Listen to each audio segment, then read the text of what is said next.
সুপ্রিয় দর্শক মণ্ডলী, আসসালামু আলাইকুম।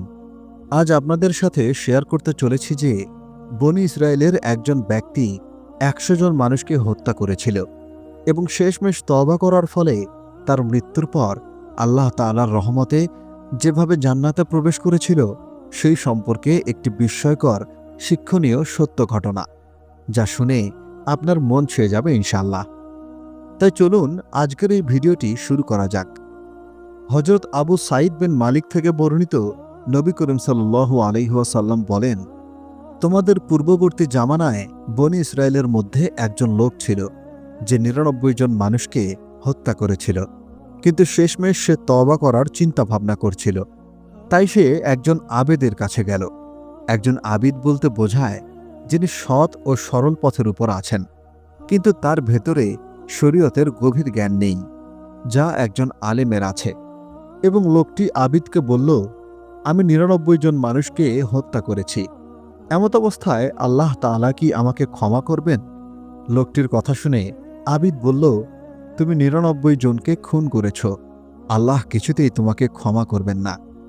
আবিদের মুখে এমন কথা শুনে লোকটা আবিদকে খুন করে ফেলল। লোকটির কাছে মানুষ হত্যা করা ছিল পানির মতো সহজ। তার কথা পছন্দ হয়নি বলে সে আবিদকে মেরে ফেলল। এরপরও সে তওবা করার জন্য উঠে পড়ে লাগল, কারণ তার অন্তরের ভেতর কিছু অংশ হলেও ভালো ছিল। এবার সে খোঁজ পেল একজন আলিমের। তাই সে আলিমের কাছে গিয়ে জিজ্ঞাসা করল, আমি ১০০ জন মানুষকে হত্যা করেছি, আল্লাহ কি আমাকে ক্ষমা করবেন?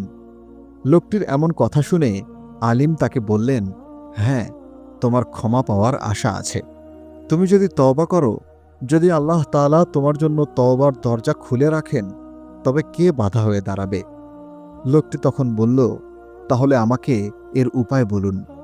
আলিম বললেন, তবে তোমাকে এ শহর ছেড়ে অন্য শহরে চলে যেতে হবে, যেখানে এমন লোকেরা রয়েছে যারা আল্লাহর ইবাদত করে, ফলে তুমি তাদের সাথে ইবাদত করতে পারবে।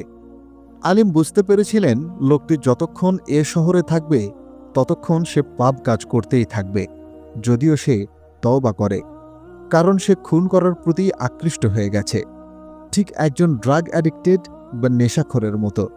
একজন নেশাখোর যতক্ষণ পর্যন্ত একই পরিবেশে একই সঙ্গে থাকবে, তওবা করার পরও সে একই কাজ করতেই থাকবে। তাকে পরিবেশ বদলাতে হবে। ড্রাগ অ্যাডিক্টেড যখনই ড্রাগ ডিলারের সামনে পড়বে, ড্রাগের কথা স্মরণ হবে। নেশাখোর বন্ধুদের সঙ্গে দেখা হলে ড্রাগের কথা মনে পড়বে। তাই এসব থেকে দূরে থাকতে হলে পরিবেশ বদলাতে হবে। সেই কারণেই আলিম সেই খুনিকে ভালো লোকদের শহরে গিয়ে আল্লাহর ইবাদত করতে বললেন। মুহাম্মদ সাল্লাল্লাহু আলাইহি ওয়াসাল্লাম বলেন, যদি তুমি একজন কামারের পাশে বসে থাকো, তবে তোমার গা দিয়ে কামারের মতো গন্ধ বের হবে। আর তুমি যদি সেই লোকের পাশে বসো যে কস্তুর বিক্রি করে, তাহলে তুমি তার সুবাস কিছুটা শোষণ করে নেবে। তাই লোকটিকে আলিম তার শহর থেকে অন্য শহরে যেতে বলেছিল। তার কথা মতো লোকটি অন্য শহরের দিকে রওনা দিল, কিন্তু আল্লাহর ইচ্ছায় সে শহরে পৌঁছানোর আগেই মারা গেল। ফলে মৃত্যুর ফেরেশতা তার রূহ নেয়ার জন্য আসলেন। যখন একজন ভালো লোক মারা যায়, তখন রহমতের ফেরেশতারা আসেন, আর যখন একজন খারাপ লোক মারা যায়, তখন শাস্তির ফেরেশতারা রূহ কবজ করতে আসেন। কিন্তু যেহেতু এক্ষেত্রে পরিস্থিতি পরিষ্কার ছিল না, দুই ধরনের ফেরেশতার দলই আসলেন এবং ফেরেশতাদের মধ্যে একটা বিতর্ক সৃষ্টি হল। শাস্তির ফেরেশতা বললেন, এই লোক আমাদের, কারণ সে এখনও তওবা করেনি বা কবুল হয়নি। তার সৎ ইচ্ছা ছিল, কিন্তু সে সেখানে পৌঁছাতে পারেনি। তখন রহমতের ফেরেশতা বললেন, না, সে তওবা করেছে এবং সে অন্য শহরে যাওয়ার জন্য রওনা দিয়ে দিয়েছে। এভাবেই দুই দলের ফেরেশতারাই বিতর্ক করছিলেন যে কারা সেই ব্যক্তির রূহ নিয়ে যাবে। তাই আল্লাহ তাআলা এই বিতর্ক দূর করার জন্য তাদের কাছে একজন ফেরেশতা পাঠালেন, যিনি তাদের বললেন, সে যেখানে মারা গেছে সেখান থেকে উভয় শহরের দূরত্ব পরিমাপ করো। যদি তোমরা তাকে তার নিজের শহরের কাছে পাও, তবে সে জাহান্নামী, আর যদি সে অন্য শহরের নিকটবর্তী হয়, তবে সে জান্নাতি। মুহাম্মদ সাল্লাল্লাহু আলাইহি ওয়াসাল্লাম বললেন, প্রকৃতপক্ষে সে নিজের শহরের নিকটবর্তী ছিল, কিন্তু আল্লাহ সুবহানাহু ওয়া তাআলা জমিনকে নির্দেশ দেন লোকটির এবং তার শহরের মধ্যকার দূরত্বকে বিস্তৃত করতে এবং ভালো লোকদের শহরের দূরত্বকে সংকুচিত করতে। যখন ফেরেশতারা মাপতে আসলেন তখন তারা সেই ব্যক্তিকে ভালো লোকদের শহরের নিকটে পেলেন এবং আল্লাহ তাআলা তাকে ক্ষমা করলেন এবং তাকে জান্নাতবাসী করলেন।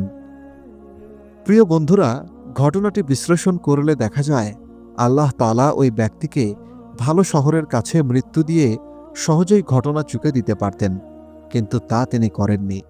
তিনি তাকে ভালো শহরের মানুষের দিকে বেশি নিকটবর্তী করে মৃত্যু দিলেন, কারণ আল্লাহ তাআলা আমাদের দেখাতে চেয়েছেন তিনি কতটা আগ্রহের সাথে ওই ব্যক্তিকে ক্ষমা করতে চান।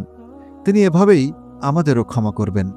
তবে আমাদের আল্লাহ সুবহানাহু ওয়া তাআলার কাছে ক্ষমা চাইতে হবে, তওবা করতে হবে। আল্লাহ তাআলা আমাদের খালেস তওবার তৌফিক দান করুন। আমিন। ভিডিওটি ভালো লাগলে একটি লাইক দিন। প্রতিদিন এমন ইসলামিক ও শিক্ষণীয় ঘটনা জানতে আমাদের চ্যানেলটি সাবস্ক্রাইব করে পাশে থাকা বেল আইকনটি বাজিয়ে রাখুন। ভালো থাকবেন, সুস্থ থাকবেন।